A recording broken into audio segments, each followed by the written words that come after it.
నమస్తే, welcome to V3 news లక్ష్యం సమాజేతం. నేను మహేష్. ముందుగా వార్తల్లోని ముఖ్యాంశాలు.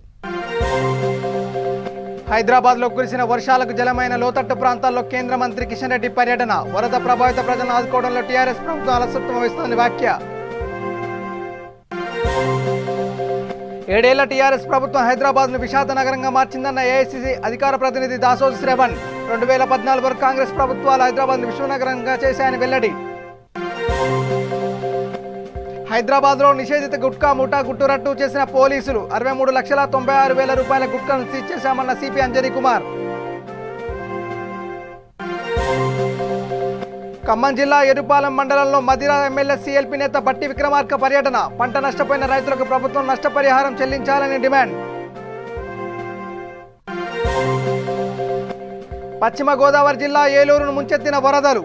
పరిస్థితిని ఎప్పటికప్పుడు సమీక్షించిన సీఎం ఆళ్ల నాని.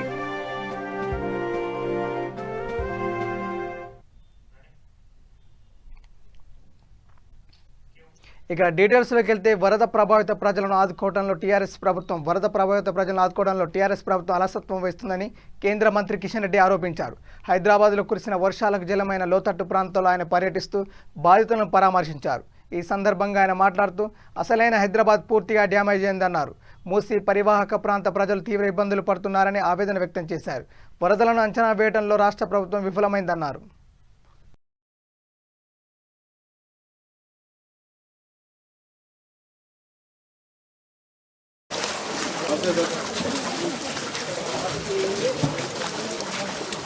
అన్న కొంచెం వెనక తిరిగాను. ఉన్నారా? జోనల్ కమిషనర్ ఉన్నాడా? టీఎంసీ అని వచ్చిందా? ఒక 7-8 లారీలు తీస్తున్నారు, మళ్ళీ అందులోనే పూడ్చిపెడుతున్నారు అన్న. ఆ స్కిల్ట్ ఉండడం వల్ల, ఈ వాటర్ రావడం వల్ల మొత్తం ఇళ్ళలో ఓవర్ఫ్లో అయిపోతుంది. ఆ స్కిల్ట్ తీస్తే వెళ్ళిపోతుంది అన్న, కొట్టుకొని వెళ్ళిపోతుంది, ఇళ్ళకి రాదన్న. ఆ స్కిల్ట్ దిగిన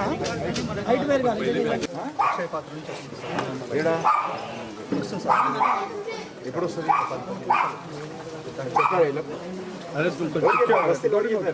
ఫుడ్ వస్తుంది. బస్సులో చెప్పాలి కదా.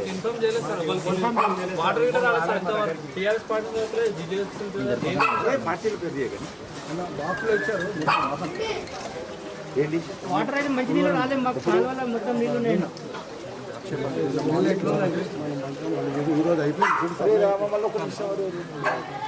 గవర్నమెంట్ గురించి అడుగుతున్నాను. కనీసం చెప్పాలి కదా ఫుడ్ వస్తుందని. ఒకటి అంటే ఒకటి ఫుడ్ సప్లై ఇప్పుడు ఎప్పుడు వస్తుంది? ఎన్ని ప్యాకెట్లు వస్తుంది? 2000 ఏడికి చెప్పండి. బస్సులందరికీ చెప్పండి, తిరిగి బస్సులందరూ తిరిగి అందరికీ ఇవ్వండి.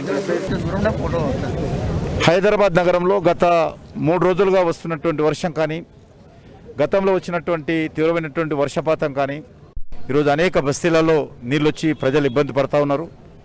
గత కొన్ని సంవత్సరాలుగా హైదరాబాద్లో ఉన్నటువంటి వర్షపు నీటి పైప్ లైన్లు, డ్రైనేజ్ పైప్ లైన్లు సిల్ట్ పేరుకొని పోయి అవి పూర్తిగా నీరు పోయే పరిస్థితి లేదు. ఒకటి వర్షం చాలా తీవ్రంగా వచ్చింది, దాని కారణంగా ఇబ్బందులు. దాంతోపాటు ఉన్నటువంటి పైప్ లైన్లు కూడా టోటల్గా మరి పుడకపోవడం, నాలాలు ఏవైతుంటే నాలాల్లో కూడా పుడకలు తీయకుండా చెట్లు పెరిగి అక్కడ కూడా ఇబ్బంది కావడము, ఈ రకమైనటువంటి సమస్య కారణంగా ఈరోజు హైదరాబాద్ నగరంలో ప్రజలు అనేక రకాల ఇబ్బందులకు గురవుతున్నారు. కొన్ని వేల ఇండ్లు ఇంకా నీటిలోనే మునిగిపోయినాయి. ప్రభుత్వం వెంటనే యుద్ధ ప్రాతిపదిక మీద ఈ యొక్క స్థానికంగా ఉన్నటువంటి సిల్ట్ తీసేటువంటి ప్రయత్నం చేయాలి, పూడికలు తీసేటువంటి ప్రయత్నం చేయాలి. ఎవరైతే ఇళ్లలో ఇంకా నీళ్లు ఉన్నాయో వాళ్ళకు ఆహారం పెట్టేటువంటి ప్రయత్నం చేయాలి. నేను భారతీయ జనతా పార్టీ కార్యకర్తలు అందరికీ మనవి చేస్తూ ఉన్నాను. ఎక్కడ వీలైతే అక్కడ వాళ్ళు స్థానికంగా ఉన్నటువంటి ప్రజలకు ఆహారము, మంచినీళ్ళు ఇచ్చేటువంటి ప్రయత్నం చేసి ఆదుకోవాలి. ప్రభుత్వం కూడా దిశలో అడుగులు వేయాలి. ఈ వచ్చినటువంటి అనుభవాన్ని దృష్టిలో పెట్టుకొని, ఎక్కడికైతే సమస్య తీవ్రత ఉందో దాన్ని దృష్టిలో పెట్టుకొని ఒక కార్యాచరణ ప్రణాళిక రూపొందించుకొని భవిష్యత్తులో అక్కడ సిల్ట్ తీయడము, అవసరమైతే కొత్త పైప్ లైన్లు వేయడము, ఒక ప్రత్యామ్నాయం ఏర్పాటు చేసి భవిష్యత్తులో ఇంత పెద్ద నగరము మనము విశ్వనగరం అంటాం కాబట్టి దీన్ని మనము విశ్వనగరంగా తీర్చిదిద్దుకోవాలంటే చిత్తశుద్ధితో అందరం రాజకీయాలకు అతీతంగా ఈ సమస్యను అధిగమించాల్సిన అవసరం ఉంది. ఉమ్మడి ఆంధ్రప్రదేశ్లో 2014 వరకు కాంగ్రెస్ ప్రభుత్వాలు హైదరాబాద్ను విశ్వనగరంగా చేశాయని, 7 ఏళ్ల టీఆర్ఎస్ ప్రభుత్వం విషాద నగరంగా మార్చిందని, వర్షాలకు ఇళ్లలోకి నీరు వచ్చి ప్రజలు ఇబ్బంది పడ్డారని ఏఐసీసీ అధికార ప్రతినిధి దాసు శ్రవణ్ అన్నారు. గాంధీ భవన్లో ఏర్పాటు చేసిన మీడియా సమావేశంలో మాట్లాడుతూ మురికినీటి వ్యవస్థ నిర్వహణ సరిగ్గా లేకపోవడంతో ఈ దుర్భర పరిస్థితి ఎదురైంది అన్నారు. నిధులు పెద్ద ఎత్తున ఖర్చు చేసినట్లు చెప్తున్నారని, వాతావరణ శాఖ హెచ్చరికలు చేసినా తగిన చర్యలు ప్రభుత్వం తీసుకోవడంలో విఫలమైందని విమర్శించారు. ఇంత జరిగినా రోమ్ నగరం తగలబడుతుంటే రోమ్ చక్రవర్తి పిడేలు వాయించుకున్నట్లు సీఎం కేసీఆర్ పనితీరు ఉందని ఆయన మండిపడ్డారు. 12,000 కోట్ల రూపాయలు మాత్రమే 7 లక్షల కోట్ల రూపాయలు ఇచ్చినటువంటి ఒక హైదరాబాద్ లో 67,000 కోట్ల రూపాయలు ఖర్చు పెట్టినామని చెప్పలు తెచ్చుకుంటున్న ఒక టీఆర్ఎస్ పెద్దలు ఈ 12,000 కోట్ల రూపాయలు ఎందుకు ఖర్చు పెట్టలేకపోయినరు? నాలాలపై ఉన్నటువంటి ఒక 12,821 అక్రమ కట్టడాలు ఎందుకు తొలగించలేకపోయినరు? ఎవరండి కూడా మిమ్మల్ని అన్నారు కదా, గొప్ప గొప్ప మాటలు మాట్లాడింది కదా. జిహెచ్ఎంసీ లాస్ట్ టైం ఎలక్షన్స్ లో మాట్లాడినరు, అసెంబ్లీలో మాట్లాడినరు. ఎవరిది అక్రమ కట్టడం ఉన్నా అది టీఆర్ఎస్ పార్టీ వాడుతున్నా తీసేస్తామని చెప్పిండ్రు. ఇంతవరకు ఎన్ని అక్రమ కట్టడాలు తీసేసినారు? ఎంతమంది కబ్జా కోర్లను మీరు లేకపోతే అక్రమంగా నిర్మించిన వాళ్ళను మీరు వాళ్ళను ప్రత్యామ్నాయం చూపించి వాళ్ళకి డబుల్ బెడ్రూమ్ ఇల్లు కట్టినారని చెప్పి సందర్భంగా అడుగుతాను. ఇంచు కూడా ఇవాళ డెవలప్మెంట్ అనేటువంటిది గ్రేటర్ హైదరాబాద్ జరగలేదు. కేవలం ఏందా అంటే ఫ్లైఓవర్లు కట్టిండ్రు, పెద్ద పెద్ద లైట్లు పెట్టిండ్రు, హోర్డింగులు పెట్టిండ్రు. ఇది తప్ప ఇంతవరకు డెవలప్మెంట్ అనేటువంటిది లేదు. ఇంకోటి ఏంటంటే ఇవాళ కమిషన్ల కాళేశ్వరం దాదాపు 1,30,000 కోట్ల రూపాయలు ఖర్చు పెట్టి 2-3 ఏళ్లలోనే కాళేశ్వరం పూర్తి చేసినాడు. నిన్న ఒక చర్చలో ఒక పెద్ద మనిషి మాట్లాడతాడు, టీఆర్ఎస్ పార్టీకి సంబంధించిన ఆయన. అయ్యో ఈ రోడ్లు డెవలప్ చేయాలన్నా లేకపోతే అండర్ గ్రౌండ్ డ్రైనేజ్ చేయాలన్నా చాలా ఏళ్లు పడుతుంది, ఎట్లెట్లా పూర్తి అవుతుంది అని చెప్పని మేము సూటిగా అడుగుతా ఉన్నాం. నాగార్జున సాగర్ కట్టడానికి 12 ఏళ్లు పట్టిండొచ్చు ఆ రోజుల్లో, కానీ మేము మాత్రం 3 ఏళ్లనే కట్టేసినామని చెప్పని గొప్పలు చెప్తున్నారు కదా మీరు. 1,30,000 కోట్ల రూపాయలు అక్కడ ఖర్చు పెట్టి 2 లక్షల కోట్ల రూపాయలు ఖర్చు పెట్టి మన గ్రేటర్ హైదరాబాద్ లో ఉన్నటువంటి అక్రమ కట్టడాలకు సంబంధించి కానీ, ఓపెన్ నాలాలకు సంబంధించి కానీ, రోడ్ల నిర్మాణానికి సంబంధించి కానీ ఎందుకు మీరు శ్రద్ధ తీసుకోలేదు, డబ్బులు కేటాయించలేదు అని చెప్పని అడుగుతా ఉన్నాం. ఇవాళ 7 లక్షల కోట్ల రూపాయల నిధులు ఇచ్చినటువంటి ఒక గ్రేటర్ హైదరాబాద్ లో 1/3 ఆఫ్ తెలంగాణ పాపులేషన్ ఉంది. ఇవాళ ఎందుకు వాళ్ళ గురించి శ్రద్ధగా మీరు ఎందుకు వ్యవహరించలేదు అని చెప్పని ఈ సందర్భంగా మేము మాట్లాడుతూ ఉన్నాం. ఇవాళ వీళ్ళు వీకింది ఏందా అంటే 7 ఏళ్లలో విశ్వనగరంగా కాంగ్రెస్ పార్టీ తీర్చిదిద్దే వీళ్ళు వీకింది ఏందా అని అంటే ఈ 7 ఏళ్లలో జిహెచ్ఎంసీని అప్పుల కుప్పలో నెట్టేసినారు. దానికి తోడుగా 10 నిమిషాల వర్షం పడితే మొత్తం హైదరాబాద్ అంతా కూడా అతలాకుతలం అయిపోయి ప్రజలు. ఖమ్మం జిల్లా ఇరుపాలెం మండలంలో గురువారం మదిర ఎమ్మెల్యే సిఎల్పి లీడర్ బట్టి విక్రమార్క ఇటీవల వరదలతో నష్టపోయిన పంటలను పరిశీలించారు. ఈ సందర్భంగా ఆయన మాట్లాడుతూ నష్టపోయిన రైతులకు ప్రభుత్వం నష్టపరిహారం చెల్లించాలని అన్నారు. మదిర నియోజకవర్గంలో వేలల్లో పంటలు నష్టపోతే ప్రభుత్వం పట్టించుకోవడం లేదని, సంబంధిత అధికారుల పంటల నష్టాన్ని అంచనా వేయలేదని ఆయన అన్నారు. మాముడూరు గ్రామంలో మాజీ ప్రజాప్రతినిధి మార భక్తుల కోటయ్య సారమ్మ 2 ఎకరాల మిర్చి సాగు చేస్తున్న నేపథ్యంలో వరదల కారణంగా పంట తీవ్రంగా నష్టపోయిందని ఆమె బోరున విలపించారు. కూడా నేను కోటయ్య శారమ్మ ఇద్దరు రెక్కల కష్టంతో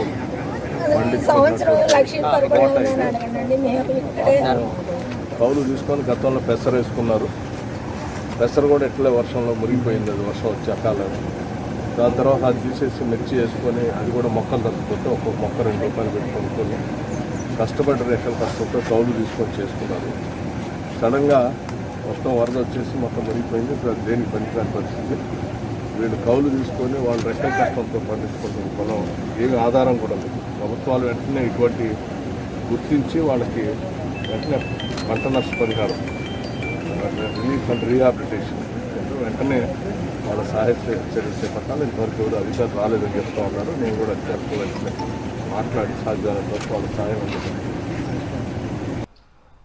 ఇక పశ్చిమ గోదావరి జిల్లా ఏలూరుని వరదలు ముంచెత్తాయి. భారీ వర్షాలకు తమ్మిలేరు జలాశయం నుంచి నీటిని విడుదల చేశారు. దీంతో ఒక్కసారిగా 20,000 క్యూసెక్కుల వరద నీరు ఏలూరు నగరాన్ని చుట్టుముట్టింది. ఏలూరు నగరంలో ప్రవహించే తమ్మిలేరు వాగు పలు కాలనీలను చుట్టుముట్టింది. నగరంలోకి 50% వరకు నీరు చేరింది. పదుల సంఖ్యలో కాలనీలు, వేలాది ఎకరాల్లో పంట నీట మునిగింది. తమ్మిలేరు వరద వల్ల ప్రజలు 3 రోజులుగా తీవ్ర ఇబ్బందులు ఎదుర్కొంటున్నారు. దీనిపై డిప్యూటీ సీఎం ఆళ్ల నాని ఎప్పటికప్పుడు పరిస్థితిని సమీక్షిస్తున్నారు.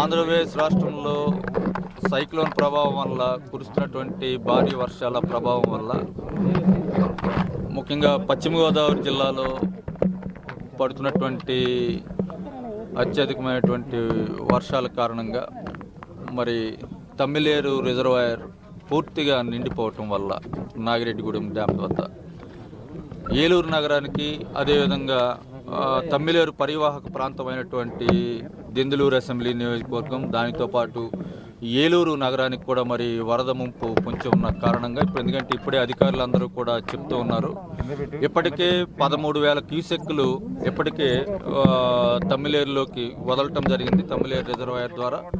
ఆ 13,000 క్యూసెక్కులు వదిలినటువంటి ఆ నీరు మాత్రమే కాదు, అదనంగా ఇంకా 10,000 క్యూసెక్కులు ఈ దారిలో ఉన్నటువంటి ఈ వర్షం కారణంగా దారిలో ఉన్నటువంటి వాగులు వంకల్లోంచి కూడా ఈ తమ్మిలేరులోకి కలవటం వల్ల ఇప్పటికి 23,000 క్యూసెక్కులు మరి ఏలూరు నగరం మీదుగా మరి తమ్మిలేరులో కలుస్తూ ఉంది. ఇక్కడి నుంచి ఏలూరు నగరం మీదుగా ప్రజలు ఎవ్వరూ కూడా ఈ వరద ముంపుకి గురవ్వకుండా ముందస్తు జాగ్రత్తలు తీసుకుంటాం జరుగుతూ ఉంది.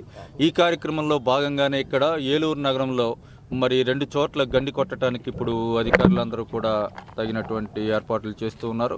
మరి ఇప్పుడు ప్రధానంగా ఈ మార్కెట్ యార్డ్ దగ్గర ఈ కొమడోలు ప్రాంతంలో ఉన్నటువంటి వివి నగర్ మార్కెట్ యార్డ్ దగ్గర కూడా ప్రధానంగా ఈ గండి కొడితే ఏలూరు నగరం కొంతవరకు కూడా ఈ ముంపు ప్రభావం నుంచి బయటపడేటువంటి అవకాశం ఉంటుందని చెప్పి ఆలోచన చేసి ఇప్పుడు ఇక్కడ గండి కొట్టడం జరుగుతూ ఉంది. ఈరోజు రాత్రికి మరో 10,000 క్యూసెక్కులు ప్రవాహం పెరిగేటువంటి అవకాశం ఉందని చెప్పి అధికారులు హెచ్చరిస్తూ ఉన్నారు.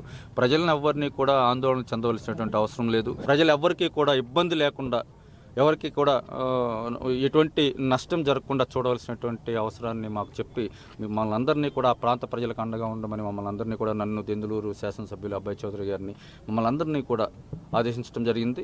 ఆ విధంగా ఎక్కడ కూడా ప్రజలను ఎవరిని కూడా ఆందోళన చెందవలసినటువంటి అవసరం లేదు.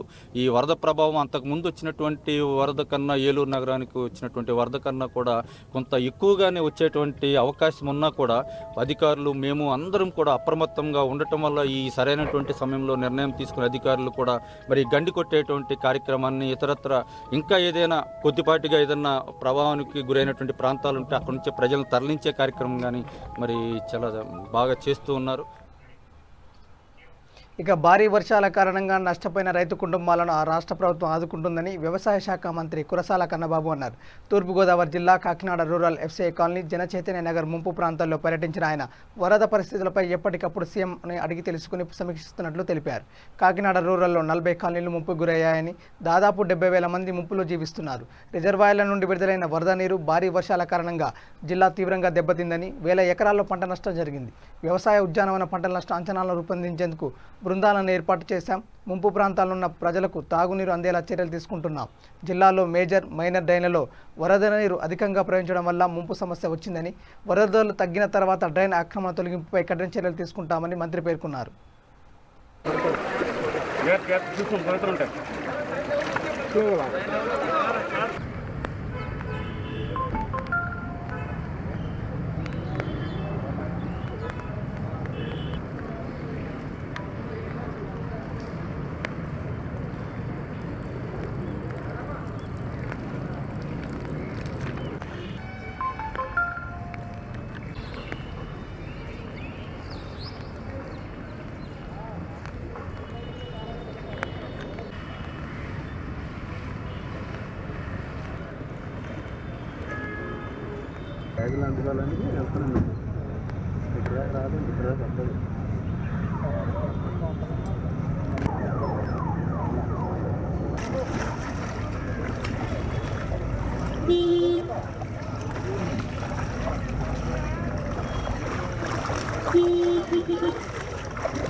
ఈరోజు ఉదయం నుంచి కూడా ఈ ముంపు ప్రాంతాల్లో పర్యవేక్షిస్తున్నాం, సమీక్షిస్తున్నాం.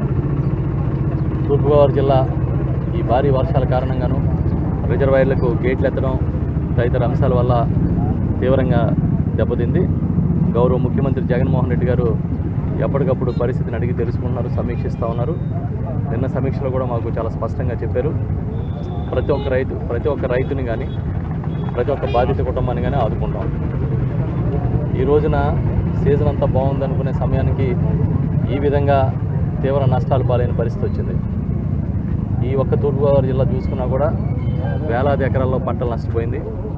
ఉన్న పంటలు కూడా స్టాండింగ్ క్రాప్స్ కూడా ఈల్డ్స్ చాలా తక్కువ వచ్చే పరిస్థితి ఉందని చెప్పి రైతులు వాపోతూ ఉన్నారు. చెప్పాలంటే దాదాపు ఒక 70% వరకు తీవ్ర నష్టాలు ఏదో ఒక రూపంలో వచ్చే అవకాశం రైతాంగానికి, ఈ వరి రైతులకి ఉందనేది వాళ్ళ బాధ. ముంపు ప్రాంతాల గురించి చెప్తున్నాను. సో అదేవిధంగా ఉద్యాన పంటలు కూడా చాలా చోట్ల దెబ్బతిన్నాయి. ఎన్యూమరేషన్ చేయడానికి బృందాలని నియమిస్తున్నాం. ఈ వరదలు కొంచెం తగ్గుముఖం పెట్టిన వెంటనే బృందాలు ప్రతి గ్రామానికి వెళ్ళి ప్రతి పొలాన్ని విజిట్ చేసి ఎన్యూమరేట్ చేస్తారు. ఎక్కడ ఏ ఒక్క ఎకరం కూడా వదిలిపెట్టకుండా అందరికీ పరిహారం అందించే విధంగా లెక్కలు తీసి పెడతాం. అదే కాకుండా ఇంచుమించు చాలా కాలనీలు చాలా ప్రాంతాల్లో ముంపులో ఉన్నాయి. ఒక కాకినాడ రూరల్ నియోజకవర్గం తీసుకుంటే 40 కాలనీలు ముంపులో ఉన్నాయి ఇంచుమించు. ఇప్పుడే మీరు చూశారు జంతీయ తిన్య కాలనీ, FCI కాలనీ, ఈ తర్వాత ఈ రమణయ్యపేటలోని పలు బాలబాబందర్ కాలనీ కానివ్వండి, రామకృష్ణ నగర్, పలు కాలనీలన్నీ కూడా చాలా ముంపులో ఉన్నాయి.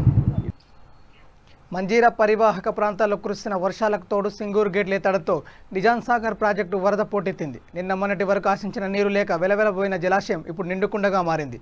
ప్రాజెక్టు పూర్తి స్థాయి నీటి మట్టం 1405 అడుగులకు చేరడంతో ప్రాజెక్టు 6 గేట్లు ఎత్తేశారు. వరద నీటిని దిగువ మంజీరాలోకి వదిలిపెడుతున్నారు. ప్రాజెక్టు పూర్తి స్థాయి నీటి సామర్థ్యం 17 టీఎంసీలు కాగా ప్రభుత్వం 16 టీఎంసీలు దాటింది. 1,00,000 క్యూసెక్ల ఇన్ఫ్లో వస్తుంది. మరోవైపు ప్రాజెక్టు గేట్లు ఎత్తడంతో దిగువ ప్రాంతాల గ్రామాలను అప్రమత్తం చేశారు. ఇదిలా ఉంటే అటు కళ్యాణి, సింగీతం, పోచారం, కౌలాస్, నాలా ప్రాజెక్టులు ఇప్పటికే పూర్తి స్థాయి నీటి మట్టంకు చేరుకొని గేట్లు తెరుచుకున్నాయి.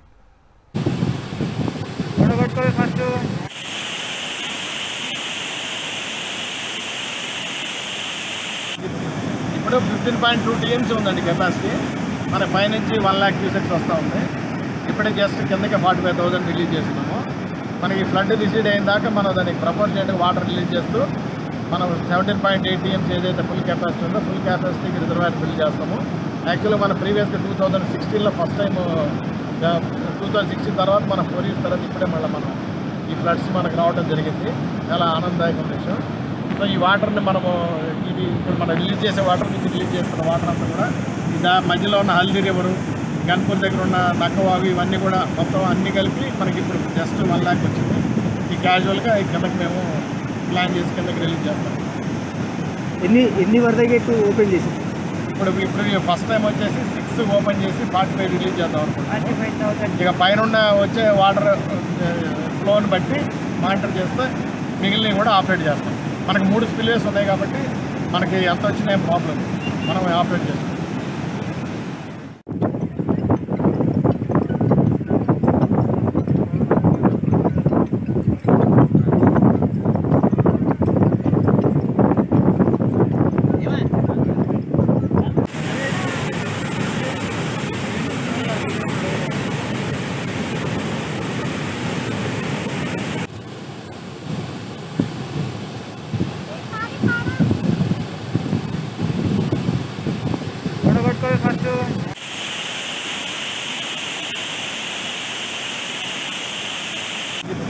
ఇప్పుడు 15.2 టీఎంసీ ఉందండి కెపాసిటీ. మన పైనుంచి 1,00,000 క్యూసెక్స్ వస్తూ ఉంది. ఇప్పుడే జస్ట్ కింద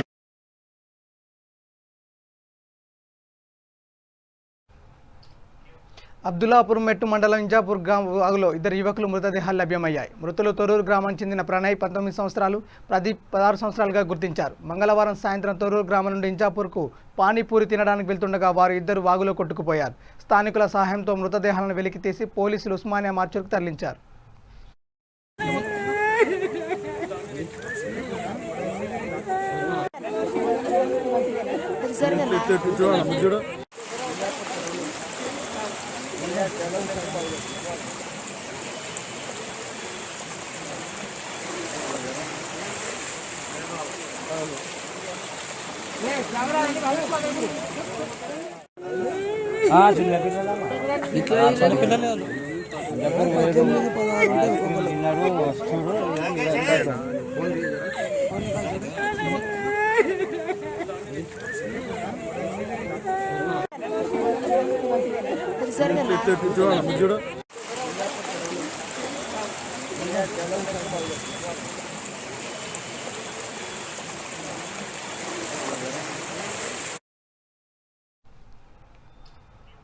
హైదరాబాద్లో నిషేధిత గుట్కా మూటా గుట్టును పోలీసులు రట్టు చేశారు. దీనికి సంబంధించిన వివరాలు సిపి అంజన్ కుమార్ మీడియాకు వెల్లడించారు.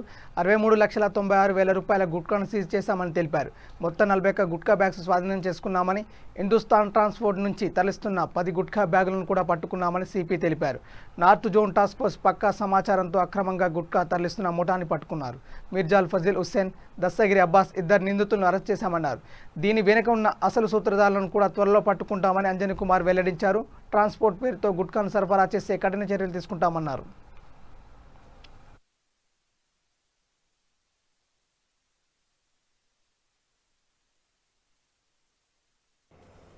जीएचएमसी, डिजास्टर फोर्स, सब लोग मिलकर पुलिस के साथ जो कम्युनिटी के सर्विस के लिए काम किए, उसके लिए मैं पूरे पुलिस डिपार्टमेंट के ऑफिसर्स का शुक्रिया अदा करना चाहता हूं।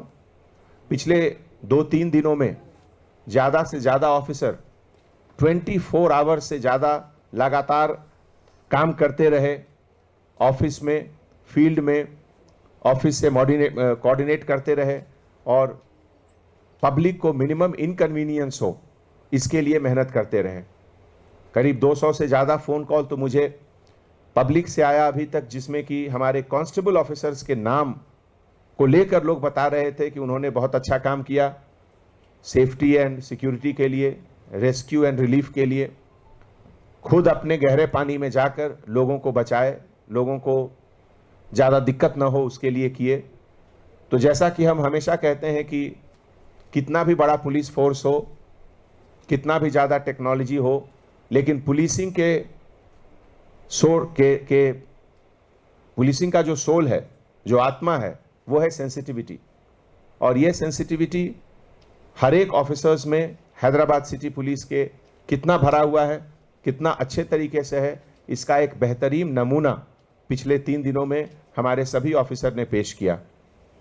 इस मौके पे मैं पूरे कम्युनिटी को भी बहुत बहुत धन्यवाद देता हूँ, शुक्रिया अदा करता हूँ कि ऐसे मुश्किल के टाइम पे उन्होंने सब्र से काम लिया। कुछ लोगों का नुकसान हुआ है, कुछ लोगों की जान भी गई है, कुछ लोग इंजर्ड भी हुए हैं, लेकिन जैसा आप जानते हैं इस तरह की मुसीबत पर हम लोगों का बहुत ज़्यादा अख्तियार नहीं रह सकता है, चूँकि ये कुदरत का दिया हुआ है सडन रेनफॉल। जहाँ तक संभव था हम लोगों किए और हम लोग करते रहेंगे, और कम्युनिटी के साथ मिल कर के जो भी आगे बेहतर होगा हम लोग उसके लिए करेंगे। आज के इस प्रेस मीट में हम एक और चीज़ का जिक्र करना चाहते हैं। जैसा आप लोग जानते हैं हैदराबाद सिटी पुलिस, ख़ास करके हमारे पेट्रोल ऑफिसर्स जो हैं, ये हैदराबाद पुलिस के ब्रांड एम्बेसडर हैं। हिंदुस्तान में हैदराबाद सबसे पहला शहर है जहां पेट्रोल ऑफिसर्स और blue Colt officers direct public से कंप्लेन लेकर पुलिस स्टेशन में केस रजिस्टर करवाना, व्हाट्सएप पर उसका रिसीट भेजना, और अगर जिस किसी के पास व्हाट्सएप नहीं है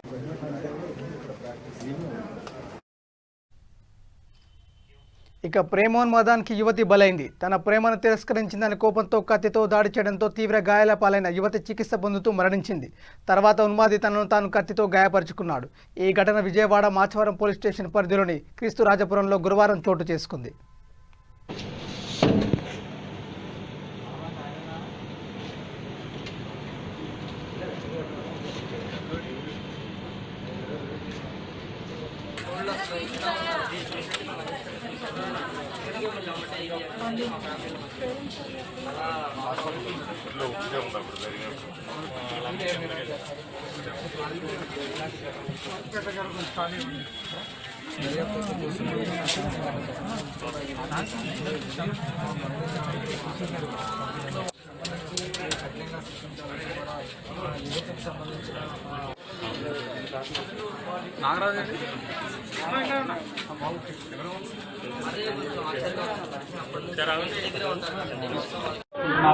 ప్రేమించిన మాట నిజమైతే వాస్తవమైతే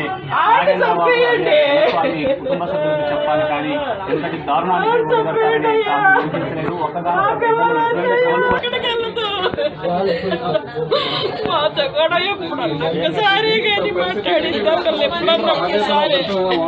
గురిపడతారని సంబంధించిన పేరెంట్స్ కూడా ఉన్నారు, వాళ్ళు కూడా కొంచెం అడిగి తెలుసుకునే ప్రయత్నం చేద్దాం. అమ్మ ఏం జరిగింది అసలు ఏంటి? మాకు తెలియదండి, మేము అక్కడి నుంచి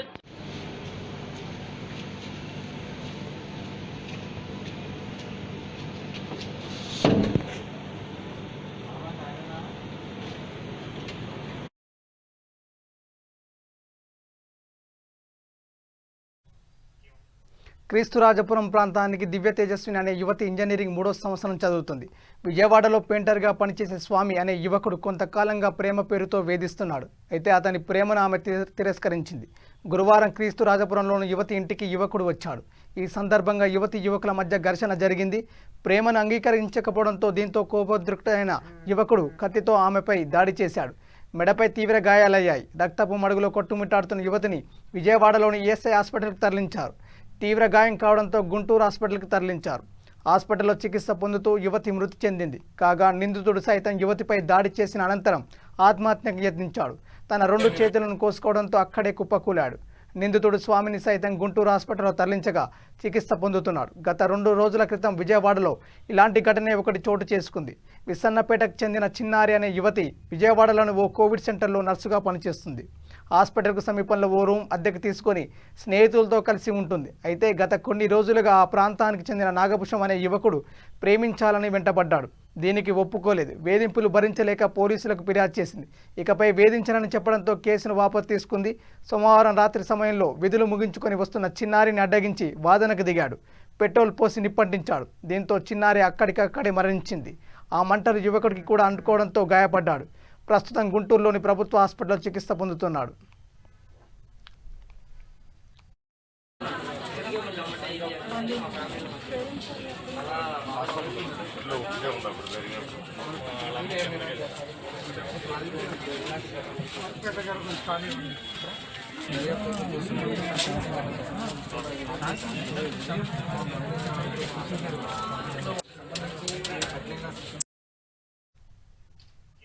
కృష్ణమ్మ పరవళ్లు తొక్కుతుంది. గత కొన్ని రోజులుగా ఆంధ్ర, తెలంగాణ, కర్ణాటక, మహారాష్ట్ర రాష్ట్రాలలో కురుస్తున్న భారీ వర్షాలకు ప్రకాశం బ్యారేజ్కు వరద నీరు చేరుకుంటుంది.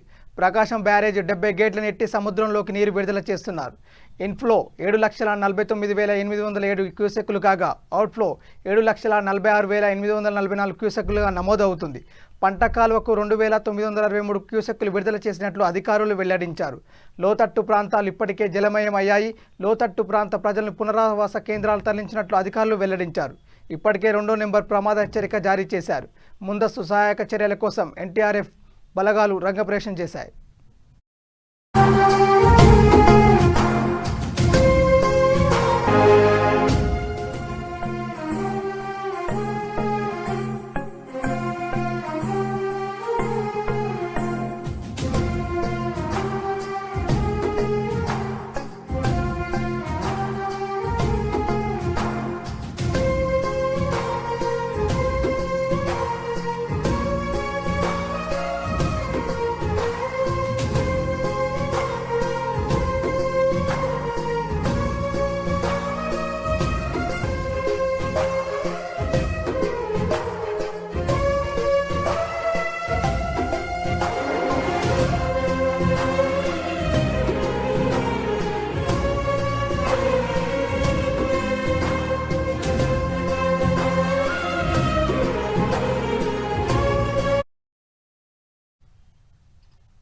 ఇక బులెటిన్ ముగించే ముందు హెడ్లైన్స్ మరోసారి.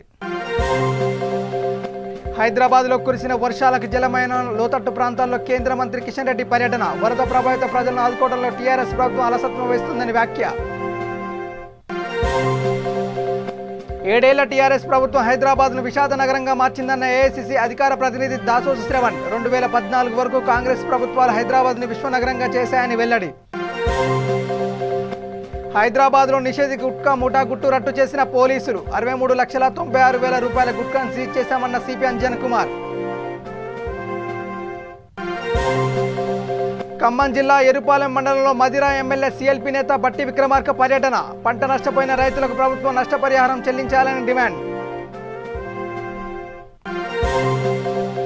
పశ్చిమ గోదావరి జిల్లా ఏలూరును ముంచెత్తిన వరదలు. పరిస్థితిని ఎప్పటికప్పుడు సమీక్షిస్తున్న డిప్యూటీ సీఎం ఆళ్ల నాని.